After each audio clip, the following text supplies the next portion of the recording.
फडणवीस साहेबांच्या बाबतीत जे वक्तव्य केलं, अरेतुरीची भाषा केली, म्हणजे जे शब्द आपण उच्चारू सुद्धा शकत नाही असे असंसदीय शब्द काल त्यांनी सरकारचे मुख्यमंत्री, दोन्ही उपमुख्यमंत्र्यांच्या बद्दल, सरकारच्या मंत्र्यांच्या बद्दल वापरले। याच्या बाबतीतली सुद्धा मराठा समाजामध्ये तीव्र नाराजी आहे। म्हणजे जरांगे पाटलांना जेवढा मान मराठा समाज देत होता, त्यांच्या अशा पद्धतीनं वक्तव्य करण्यामुळे अनेक मराठा समाजातल्या तरुणांची, समाजातल्या लोकांची मनं दुखावलेली आहेत। काल ते स्वतः म्हटले, तुम्ही पाहिलं, मी आता सागर बंगल्यावर चाललो, आधी म्हणले पायी चाललो, पुन्हा गाडीत बसले, पुन्हा अमुक एक गावाजवळ जाऊन थांबले, पुन्हा त्या ग्रामस्थांनी आग्रह केल्यावर थोडंसं पाणी प्याले आणि पुन्हा मागं फिरले तिथनं आणि आपल्या मूळ गावी गेले। आज सकाळी काय म्हटले, काल जो काही डिफेन्स एक्सपो पुण्यामध्ये होता, तिथल्या शस्त्र प्रदर्शनाला जी फडणवीस साहेबांनी भेट दिली, त्या भेटी दरम्यानचा एक फोटो फडणवीस साहेबांनी त्यांच्या सोशल मीडियावर टाकला। तर आज सकाळी म्हटले मला गोळी मारायसाठीच तो फोटो फडणवीस साहेबांनी टाकला। म्हणजे एका बाजूला तुम्ही स्वतः म्हणायचं की मी सागर बंगल्यावर येतो आणि दुसऱ्या बाजूला म्हणायची की मला सागर बंगल्यावर गोळी मारायला फडणवीस साहेबांनी बोलवलं। त्यामुळं ते आता संदर्भहीन अशा पद्धतीचं बोलायला लागलेत। त्यांच्या बोलण्यातनं आता राजकीय वास यायला लागलेला आहे। त्यांना कुणीतरी पाठीमागनं सांगतंय आणि ते बोलतायत। आता हे मी म्हणत नाही, जरांगे पाटलांच्या बरोबर पहिल्या दिवशीपासून आंदोलनात असणारे अनेक लोक पुढे आले। मग ते म्हणतात त्याला काही किंमत नाही, ह्याला काही किंमत नाही, तो कशासाठी बोलतोय, त्यानं 50 लाख घेतले, ह्यानं 20 लाख घेतले।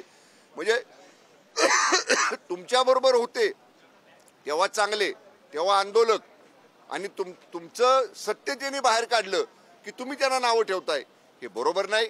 त्यांनी अजून सुद्धा माझं म्हणणं आहे, जरांगे पाटलांनी संयम पाळला पाहिजे। माझा तर एक मित्रत्वाचा त्यांना सल्ला राहील की त्यांनी थोडीशी आता विश्रांती घेतली पाहिजे।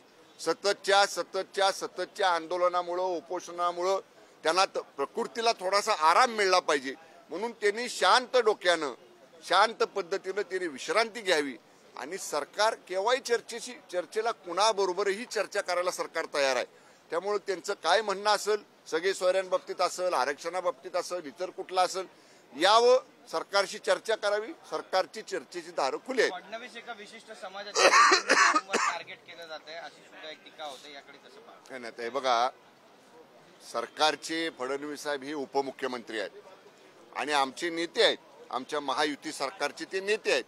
आमच्या नेत्यांना जर असं कुणी नाहक टार्गेट करून जर त्यांच्याबद्दल कुणी अशा पद्धतीचा उल्लेख, एकेरी उल्लेख, दमदाटीचा उल्लेख आणि त्यांच्यावर टीका करण्याचं काम जर कोणी करत असेल तर बिलकुल महायुतीमधले कुठलेही पक्ष, कुठलेही नेते, कुठलेही कार्यकर्ते ते कधीही सहन करणार नाहीत। आपण पाहिलं असेल, काल अनेक महायुतीतल्या नेत्यांनी सांगितलं की असा एकेरी उल्लेख जर जरांगे पाटलांनी थांबवला नाही तर त्यांना त्याचे भविष्यात होणारे परिणामाला सामोरं जावं लागेल। सरकारमध्ये जेव्हा नारायण राणेंनी एकेरी उल्लेख केला होता त्यांना भरणकाटावरून उठवलं होतं, त्यांना अटक झाली होती। जरांगे पाटील ज्या पद्धतीने टीका करतायत, शिवराळ भाषेचा वापर करतायत, सरकार अजूनही काही कारवाई करण्याच्या मनस्थितीत आहे की संयमाची भूमिका सरकार? सरकारनं हा विषय पूर्णपणे गृह विभागाकडे सोपवलेला आहे। राज्याच्या माननीय मुख्यमंत्र्यांनी, माननीय उपमुख्यमंत्र्यांनी गृह विभागाला एवढंच सांगितलेलं आहे की अशा भडक वक्तव्यामुळं, अशा पद्धतीचं वक्तव्य केल्यामुळं जर लॉ अँड ऑर्डर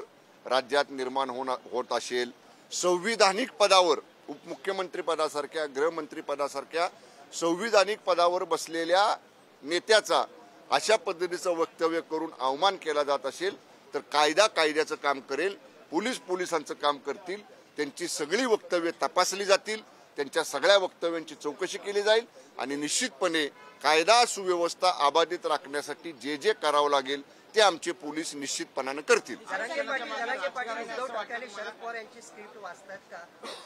मी सांगितलं ना, त्यांच्या स्क्रिप्टमधनं, त्यांच्या बोलण्यामधनं राजकीय वास कालपासून यायला लागलेला आहे आणि त्याच्यामुळं त्यांच्याबरोबर असणाऱ्या लोकांची संख्या सुद्धा आता कमी व्हायला लागलेली आहे। तुम्ही बघा, त्यांनी सांगितलं 24 तारखेला का 23 तारखेला महाराष्ट्रामध्ये रस्ता रोको करा गावात।